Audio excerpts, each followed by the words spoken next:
জি হলো ভাই, তাহলে কি শের হচ্ছে না? মনে হচ্ছে না। কারণ অরণ্য মামুন নেক্সট, শের নয়, অরণ্য মামুন নেক্সট তার দানব। আর নায়ককে শাকিব খান। তাহলে শেরের কি হলো? শের হইতে পারে নাম, শেরের নাম পাল্টে দানব দিয়েছে, কিন্তু এত সুন্দর নাম তো অরণ্য মামুন না, না না, এরকম করতেই পারে না। যাই হোক, হয়তো শাকিব খানের যে শেরের সাথে চুক্তিবদ্ধ হয়েছিল, তার প্রযোজক খুবই কড়া মানুষ, সে হয়তো বলেছে ইচ্ছা আমি আসবো না, তো শের শের বোধহয় ঈদুল ফিতর 2026 আসবে শের। এখন তো মামুন, তাহলে সাকিব খানের সাথে 25 সালে কি করবে? খালি যাবে? না না না না। তাহলে মামুন, এই যে মামুন যে একটা গল্প লিখে বলছিল, আমার এখানে লেখছে এই যে খানিক মধ্যে একটা ফটো অ্যাটাচ হবে, এই যে এই যে জায়গায় এখান থেকে শুটিং শুরু হবে বা এরকম একটা জায়গা থেকে পোস্ট করেছিল।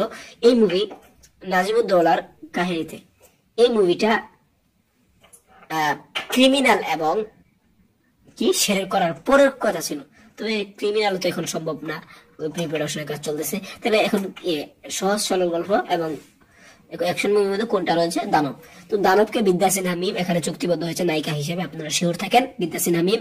এবং শাকিব খান শিওর কিনা এটা আরো কিছুদিন পরে জানা যেতে পারে, তো আমি আরো বিস্তারিত জানার চেষ্টা করব। আমি শুনেছি হ্যাপি নিউ ইয়ারে 5টা মুভিতে চুক্তি হয়েছেন মেগাস্টার শাকিব খান, তো সবকিছু জানলে আমি জানাবো।